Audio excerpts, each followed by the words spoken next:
I'm only ish. You're going to tell me when you're off of ish. I'm ready. All right, good. Obviously, I'm very disappointed by what happened in Albany. We here in the City Council sent a message to Albany, a message that urged them to seize this opportunity for congestion pricing, to seize the opportunity for $354 million from the federal government, to seize the opportunity to have a sustainable revenue stream that would allow us to expand mass transit, to do more to build up our subway system, build our bus routes, build up bus rapid transit. You know, and on behalf of the strap hangers of this city, the children who would have had their air quality improved and perhaps the asthma they suffer from made better, I am very disappointed that the state did not follow the lead of Mayor Bloomberg and the lead of the City Council and left what hopefully won't be, but may have been a once-in-a-lifetime opportunity to build mass transit, improve air quality, and improve public health. Let that literally slip through our fingers, and we in the City Council are very disappointed about that, but we remain committed to the goal of reducing congestion in the city, improving mass transit, and by doing both of those things, improving air quality and improving public health. I'm happy to take questions on congestion. Where does that leave us? What are some of the ways that can reduce congestion other than congestion pricing and improve mass transit? Well, obviously, Mayor Bloomberg, my colleagues, and I thought we had a very good way, as did the federal government. So we'll go back to the drawing board and see what else can be done. The goal here is to reduce congestion, to get a stronger mass transit system, to get people out of their cars onto mass transit, in doing so to clean up air quality and to clean up public health. We have to keep working on those issues. This is a setback, but we have to keep fighting on those fronts, and we will come up with more ways to do it and new ways to do it, short of having the federal money and the sustainable revenue system. Would you favor tolls on the East River crossings that are now free to kind of give them parity with the crossings that are now tolled? You know, today, having had the state legislature not take on the opportunity of congestion pricing, we're going to have to go back to the drawing board. We don't have exactly what we will do now.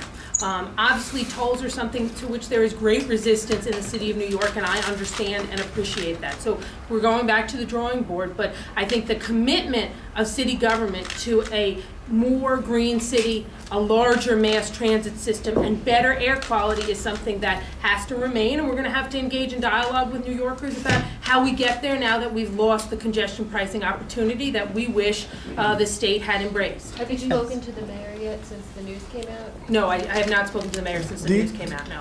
Do you think that yourself and council members who voted for congestion pricing will be heard politically when they run for office? Their opponents can use this as an issue and the voters might resent it.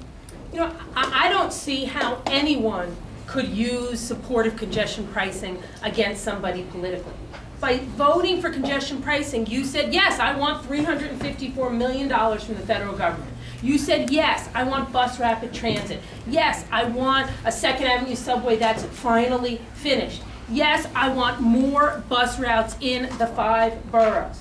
You know, think of it. We could have had ribbon cutting after ribbon cutting after ribbon cutting at new routes, new stops, new points in our mass transit system. The question politically is, why did people pass that up? Not why did some of us stand and try to move in that direction. Why do you think they passed council it up? members, when they voted last week, complained that they had been told by the mayor, perhaps yourself, that they wouldn't be asked to go on a record and vote for this without the assembly also being lined up to do so, and now they're left high and dry. You know, we had all hoped that all branches of state government would take up this vote.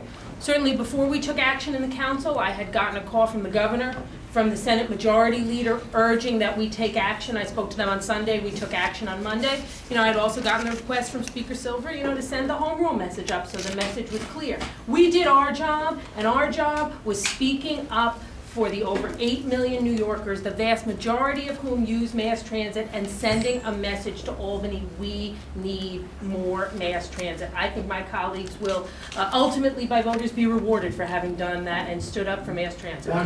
Specifically, the person who didn't bring this to the floor was Sheldon Silver. I mean, as a speaker, you brought this to the floor when even your critics had said you might not have the votes for it. You brought it forward anyway, and Speaker Silver apparently didn't take it. What's your message to him? You know, my message generally is that I am incredibly disappointed that we in the city of New York, when we had made our opinion abundantly clear, have lost this opportunity, an opportunity which would have expanded mass transit and created a sustainable revenue stream for mass transit. I am disappointed that that opportunity slipped through New Yorkers' fingers, and I'm disappointed that the state did not take the action that they should have. But I remain committed to finding other ways to get to the goals that were part of congestion pricing. Did you, Would did you include speak to the speaker, to Sheldon Silver today? No, I did not. Why not? I didn't, because they were, oh, I'm sorry. They were in session and activity all day, but the speaker and I have spoken about this, and I think the thing that spoke the loudest was the home rule message that was sent to Albany last week. Speaker Silver knew very clearly where the city council stands on this issue. Okay, so you think we gotta go, guys? Surprise? I was disappointed in the outcome in Albany. Not surprised. You know, you never know what's going to happen in any legislative body, and as the speaker of a legislative body, I'd be silly to start placing bets on what other legislative bodies would do. But I am disappointed that this is where we ended up, and I am very disappointed that this opportunity will have literally these dollars slip through the fingers of New Yorkers, dollars that could have built up our mass transit system into an even bigger, better, and more environmentally sound system. Okay, good night, everybody. Thank you. Let's follow up on something Frank asked earlier. Were members in the council given a guarantee that they wouldn't have to vote unless it was clear how Albany would go, or that Albany would take a vote on this? You know, there are very few guarantees in this type of business, but we obviously all hoped and believed that Albany would do the right thing, would vote, and certainly after being sent a home rule message. Okay, guys. How much longer are New Yorkers going to have to wait for a new plan? I thought New Yorkers weren't going to have to wait past today. I'm not the one who can answer that question. I believe today was that day. Sadly, it's not.